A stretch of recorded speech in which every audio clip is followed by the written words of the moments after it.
anak negeri. Geser sedikit yuk ke Kabupaten Temanggung. Aku dan Mbak Ulia lagi main-main ke ladang bekas lahan tembakau. Biasanya setelah panen tembakau, di sekitar ladangnya banyak ditumbuhi berbagai jenis rumput. Wah, iki krokotin aku, Mas. Oh, iki Aku krokot ngene ya. wae, Kowe ya. golek krokot sik. Ya, Oh, wis aku tak lanjut rono nanti. sik. Golek nenteng di sebelah kono kuwi. Ayo. Sik. Di antara sekian banyak jenis rumput, ada beberapa jenis rumput yang bisa kita manfaatkan sebagai makanan loh. Krokot adalah tanaman yang tumbuh liar dengan bentuk batang bulat dan memiliki warna coklat keunguan. Tanaman yang memiliki kandungan air cukup banyak ini berasal dari kawasan Mediterranean. Walaupun sekilas hanya rumput liar dan hanya digunakan sebagai pakan jangkrik ini, sudah dikonsumsi sejak zaman dulu di seluruh Eropa, Asia, Timur Tengah, dan Afrika. Selain dikonsumsi, krokot juga biasa dijadikan sebagai jenis obat. Kalau aku sekarang lagi cari daun rendeng, salah satu jenis rumput yang biasa tumbuh di ladang seperti ini juga. Daun rendeng atau yang biasa dikenal sebagai daun pegagan adalah tanaman liar yang berasal dari Asia tropis. Tanaman yang satu ini juga sudah digunakan sebagai obat tradisional sejak zaman dulu. Beda dengan krokot, di beberapa tempat daun rendeng atau daun pegagan sudah mulai banyak dimanfaatkan, seperti dijadikan keripik atau diolah menjadi teh. Wis entuk oke. Bisa. Hei wangi lho aku lho. Bisa akan yang kono tapi. Golek dhewean yo suwi to. Ayo. Nih. Ras mana aku?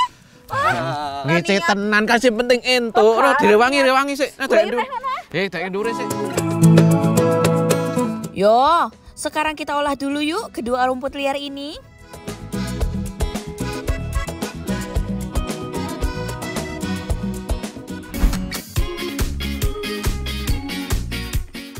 Sebenarnya di Indonesia, daun krokot juga biasa digunakan sebagai campuran berbagai sayuran. Ada yang digunakan sebagai sayur asem dan bahan campuran urap. Sebelum dimasak, petik daun krokot lebih dulu. Oh iya, bagian batang yang masih lunak juga masih bisa dimanfaatkan. Jadi nggak hanya daunnya saja. Ikan nila ini bakal kita bikin pepes, tapi bedanya ada campuran daun krokot. Wah, Untuk bumbunya kita perlu berbagai bumbu yang diiris lebih dulu. Seperti bawang merah dan bawang putih. Ada juga tambahan irisan lengkuas, sereh, jahe, dan kunyit. Bahan-bahan ini yang rasa dan aromanya lebih kuat, biar pepesnya lebih wangi dan rasa amis dari ikannya hilang. Tak wadahi saja aku tak ngirisku ya, Mas. Yo. Sampai apa, Mas? aku tak ngerampung kayak iki sik. Yo. Biar lebih mantep rasanya, tambah dengan irisan cabai dan tomat. Karena pepes yang akan kita buat ini juga lebih enak kalau ada rasa pedas dan segernya. Semua bahan dan bumbu sudah siap. Sekarang kita campur jadi satu.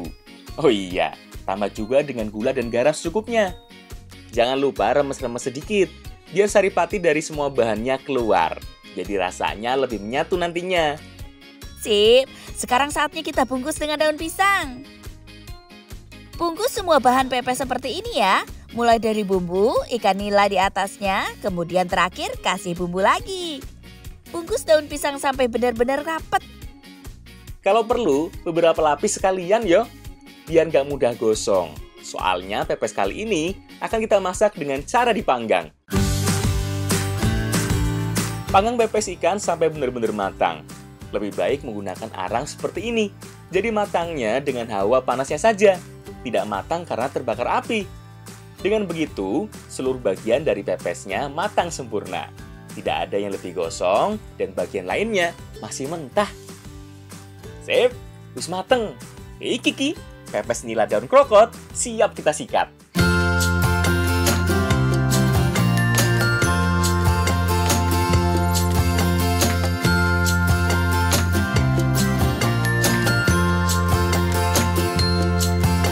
Bener kan? Seluruh bagian dari pepesnya benar-benar matang. Ikannya sudah empuk, krokotnya juga empuk, tapi nggak sampai overcook. Sebenarnya rasa krokot ini lebih ke asam ya, Mas. Tapi karena campurannya ikan jadi lebih seger dan juga enak. Ya, Mas? Cocok ya. Nah, karena krokotnya ini asem, jadi banyak mengandung vitamin C dan baik untuk imunitas tubuh. Salah satu ciri khas dari krokot adalah cita rasa asamnya. Di luar itu, si rumput liar pakan jangkrik ini memiliki banyak nutrisi dan vitamin yang bermanfaat untuk tubuh. Karena alam memberikan banyak manfaat.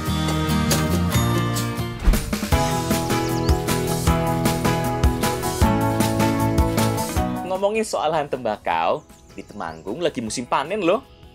Biasanya, musim panen tembakau di sini berlangsung sekitar bulan September sampai November. Di Kecamatan Bansari, Kabupaten Temanggung, biasanya ada festival lembutan saat panen raya tembakau. Seperti yang akan kita hadiri sekarang. Sebut festival lembutan karena inti dari acara ini adalah diadakan lomba ngerajang tembakau. Memotong tembakau dengan sangat tipis secara manual, yang hasilnya biasanya disebut sebagai embakau lembutan. Di salah satu tenan yang disediakan, semua pengunjung boleh belajar atau sekedar mencoba ngerajang tembakau. Ada petugas yang selalu siap membantu loh. Coba ya Mas ya? Ya, boleh. Ini. Caranya gini, Mas. Gak cuma Mas Gatot yang latihan, aku juga Biar tahu, jadi saat perlombaannya bisa tahu yang benar yang mana. Kita lagi belajar ngerajang pakai alat cacak atau satu pisaunya ini namanya gobang. Tapi harus hati-hati karena teknik untuk merajang bako ini harus benar-benar lembut. Jangan sampai kasar, jadinya festival apa ini? Kasaran. Sebenarnya nggak perlu terlalu menekan, karena gobangnya sudah berat, jadi cukup mengatur posisinya saja. Wah, wis, itu oke iki Mas. Oh, semene ya lembute ya? Loh, lah kok siji adonge piye? Setelah belajar ngerajang, kita belajar nganjang, yaitu menjemur lembutan tembakau sambil disusun seperti ini. Poin paling penting saat nganjang tembakau adalah harus setipis mungkin, serapi mungkin, dan harus nyambung. Latihan sudah cukup Ki Mas Gatot. Kayaknya kita siap mengikuti lomba ngerajang dan nganjang tembakau nih. Tadinya sih aku juga ngerasa siap, tapi ngeliat semua peserta yang ikut, langsung ngedrop mentalku. Kita nonton aja lah, daripada kalah. Nah, jadi pada acara festival lembutan ini biasa diadakan lomba ngerajang atau nganjang. Aspek yang dinilai ada beberapa hal, antara lain pola, kerapian, dan juga konsistensinya. Tapi tahu nggak sih Mas, kostum juga dinilai loh. Kostumnya juga? Nggak mungkin ya, hari-hari mereka kayak gini. Bagus juga ya? Rapi juga. Lomba ngerajang dan nganjang ini menjadi rangkaian terakhir dari Festival Lembutan Bansari. Acara ini sudah berlangsung ketiga kalinya loh. Tujuannya untuk memperkenalkan si emas hijau dari Temanggung ini. Nah, di acara festival lembutan ini yang diadakan lomba ngerajang atau nganjang yang diikuti oleh satu kecamatan Bansari dan terdiri dari 13 desa. Banyak Salah ya? satunya peserta itu ada yang masih usianya muda banget. Dan memang di sini tuh yang ikut muda-muda loh, semakin muda, semakin bagus untuk regenerasi petani tembakau. Ya Mas ya? Untung nggak jadi ikutan tadi. Kalau ikutan, bisa kalah telat. Lawang dapat nilai aja karena kasihan. Selamat ya buat para pemenang. Semoga semakin bangga menjadi petani di Indonesia.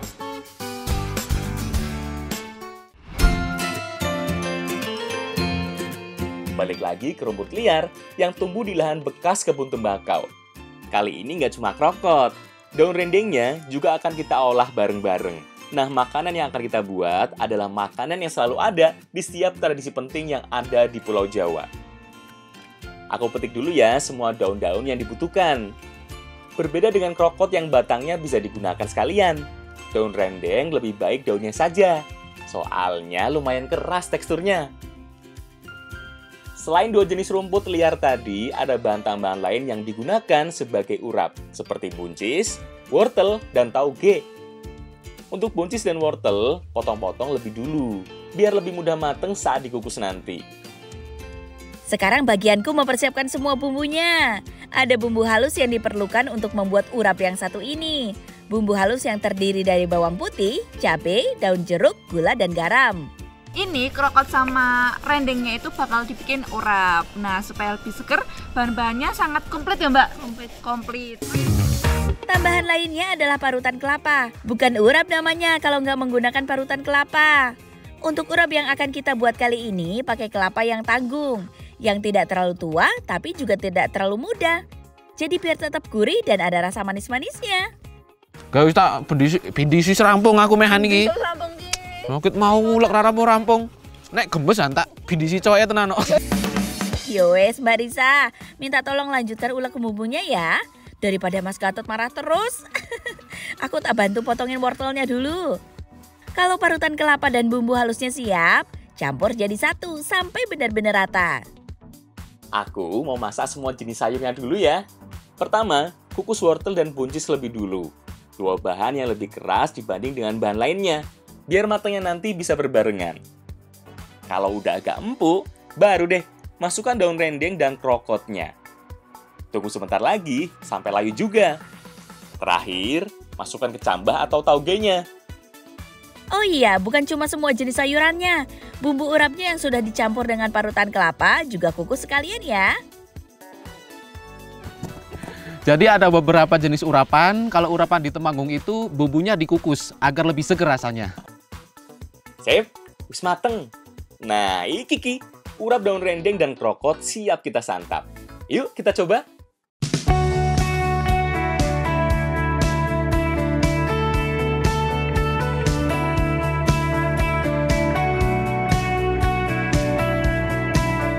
Urap khas Temanggung yang bumbunya dikukus seperti ini, rasanya lebih gurih dan lebih seger. Tapi karena sudah dikukus, bumbu urapnya bisa bertahan sedikit lebih lama dibanding yang bumbunya mentah. Tapi lebih seger rasanya dibanding dengan urap yang bumbunya ditumis. Rasa rendeng ini setelah dijadikan urapan, ternyata lebih wangi dan enak banget ya rasanya ya. Kalau rasa krokotnya ini rasanya agak asam, tapi enak nih Mas, seger malahan. Seger banget loh. Jadi perpaduan antara daun rendeng yang wangi, rasa daun krokot yang segar, dan bumbunya yang gurih bikin semuanya jadi lebih enak kalau disatukan. Kalau soal manfaat, nggak usah ditanya lagi. Tiap bahannya juga sudah banyak kandungan vitamin dan manfaat lainnya. Minimal serat lah yang bagus buat pencernaan, karena alam memberikan banyak manfaat.